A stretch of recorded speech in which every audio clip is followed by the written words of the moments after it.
Hi, and welcome back to another episode of Minecraft Survival with me, Legendary Gaming Dragon. And in today's episode, we will be constructing a drowned farm.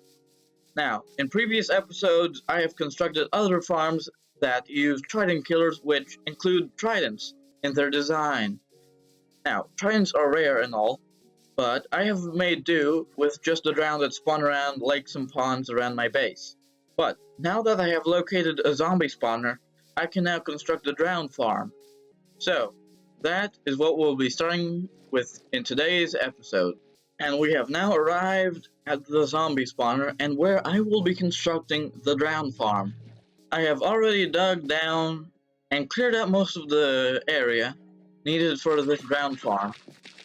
Here we go, a 9 by 9 by 9 chamber with the zombie spawner at the third block down, and 6 blocks between the zombie spawner and the floor, 2 blocks between the zombie spawner and the roof. These are the materials you'll be needing: 2 trapdoors, 1 slab, 7 signs, 1 soul sand, 1 stair, and 9 buckets of water. Oh, and I forgot to mention, but you'll also need 1 cobweb. So, to start this off, go directly below your spawner and dig 3 blocks down. Then you'll need to pick your direction. I will be going north. It can be any direction you want. Then go 1 more block here, sign here, and 1 sign above it. Now go into your hole and dig 8 blocks forward. And after you have placed your signs, go up to your spawner and place a slab on top of it. Then place water sources in each corner.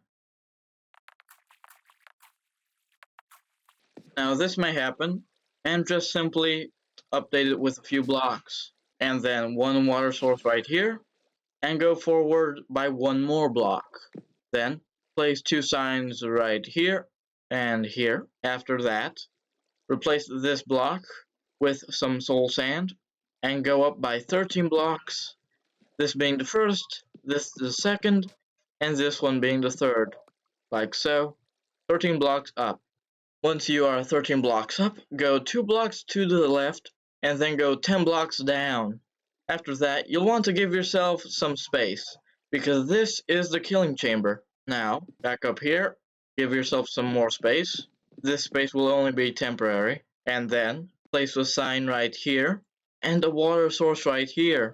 Go back down to your soul sand, and then there should be a water column appear. There you go. Now, from here, 1 block down, another block down, a sign, cobweb right here, and your final sign right here. Clear out the space below, and waterlog your cobweb. You can now get rid of this temporary space. Go down to your killing chamber for the final part. Now, place your trapdoors right here. Then, you'll have to find a way back up, or another portal that'll also work. And now you can turn on your farm. Oh, and I forgot to mention, but replace this block right here above your signs with a stair block, like so, and there you have it. It is now complete. And in between episodes, I have constructed a villager breeder, although I'm only using 1/8 of it. You'll see in a second what I mean. Currently, I have 10 villagers in the nether that are ready to be put in a trading hall. This is the villager breeder that I am using. Now, this bottom part is for the baby villagers to get sent to the nether. This part, where the villagers link up and see how many available beds there are, and that determines the size of the village and how many villagers will be born. This part right here controls the food going into the water stream and getting fed to those two. Now, typically you would have 8 of those cells. I'm only using 1 since I don't plan on going very big with my trading hall, but it'll take up the entire space, and this villager breeder needs to be chunk aligned. So, I've made this, sent my villagers to the nether. I also have a place in the nether for them, and we'll see in a second. And here is where the villager breeder outputs its villagers. Now I have made this section, the back is blocked off, And as you can see right here, I have all my villagers right here. Right now I have 10 villagers, this setup right here, 2 trapdoors, like so, and 4 more right here. And here is a minecart, button, powered rails. Minecart goes on here and then rolls down here, picks up a villager, and goes this way. Takes a right turn, and into our villager trading hall. This is what I've done with the nether, and as you can see, a sizable portion is now platform. And I'll see you at the villager hall.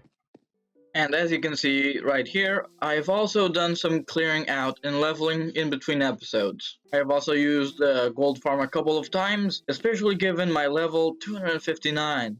I'm using a design by Silent Whisper so that the trading hall with each villager is only 1 block wide. So here's the exit portal from what you saw in the nether. So again, minecarts. We have our nether portal, some trapdoors, and a water source flowing into this block right here. Same as always, minecart, villager, and then they go up. They come around here to stop them from actually falling off. They will hit the block, fall down, and there will be a water stream right there to push them along for each and every slice of our villager training hall. Now, this design requires 15 solid blocks, 3 redstone torches, 1 repeater, 2 powered rails, 1 detector rail, 1 sign, 1 gate, 1 iron trapdoor, 1 bed, and a button. Now, here's the explanation. The trapdoor is to keep them from falling down. The button lets you release them into presumably a killing chamber of some kind.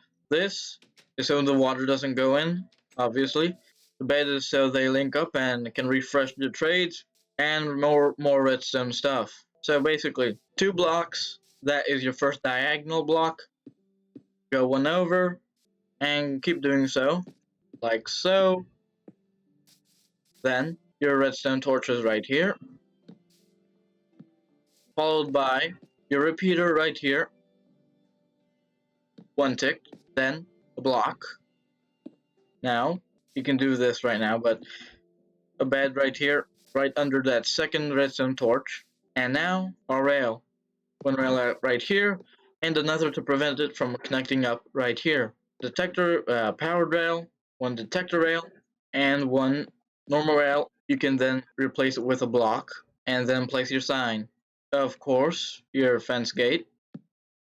And now for this part, this will be the platform you're standing on. Their workstation will be right here, and that is to prevent you from falling down. So, we build up by 2 blocks, 3rd block right there, 2 blocks in length, go up 1 and over 1, and then the trapdoor right here. Of course, it's iron, so you don't accidentally click it and release your villager into the death chamber. And that's it. Now, you just have to repeat this design over and over again, and you install the water streams right above there. Have them flowing on, and that's basically it. Nothing much more to explain. Alright, you also have 1 block and 1 button. This is above the fence gate, or 2 blocks, or the second block above that block. Button, same as always. So right now I have enough resources to do this trading hall slice, you could call it, another 8 times. Of course, it's easier to do this by continuing like so. Doing it part by part is like so is easier than constructing a single one each and every time.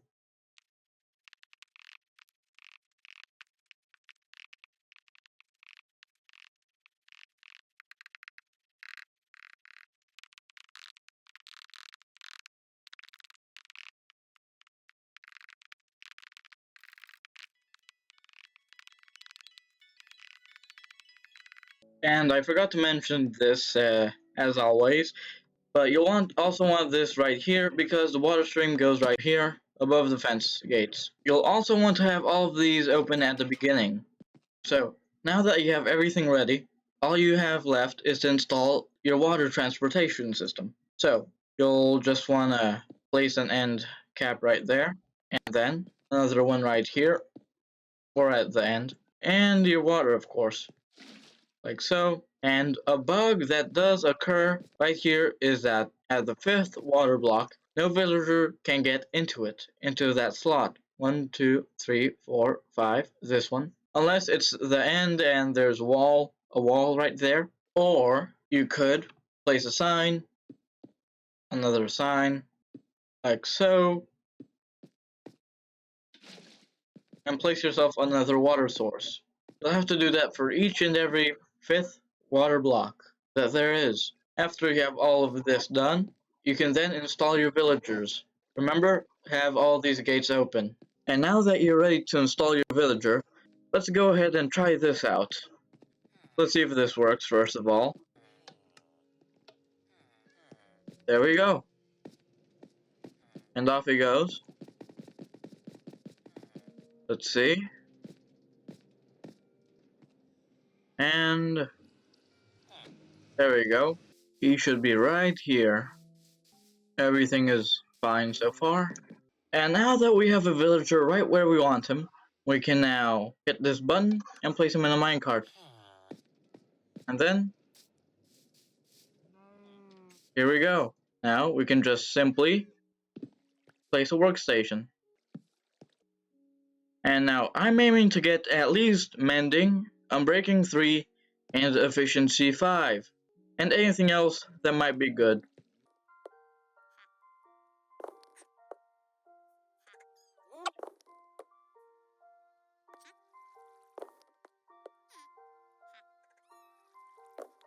Feather falling 4 is good. I'll take it.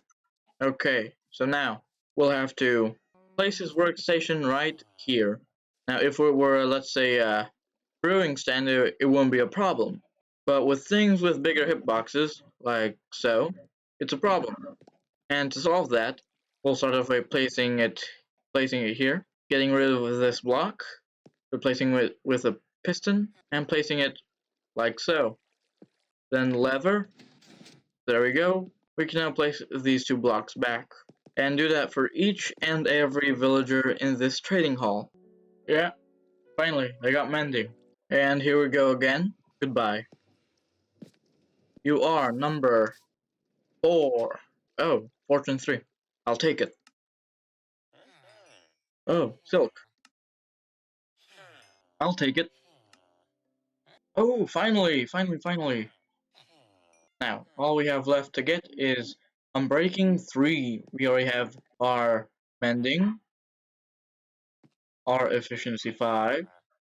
Now we just need unbreaking 3. Oh my, finally. Nice. And with that, we have all the books we really wanted. We have 3 slots left, which we can use to get some other stuff also. And that's just about it. Okay, that'll do. It'll be alright. I already have what I need. Sure, why not? And that is it for today's episode. So to recap, we built a drowned farm, I made a villager breeder in between episodes, and we got 10 trades. We got mending, feather falling, projectile protection, fortune, silk touch, frostwalker, unbreaking, efficiency, power, and multi-shot. Now, the last thing you want to do is to cover it up right here at the sides, as to prevent from any mobs entering. Like so, and there you have it on both sides, like so. That is it. You could always expand this infinitely for as much as you want with any kind of trade. And remember to like, subscribe, and hit the notification bell. Thanks for watching. Goodbye, and see you around.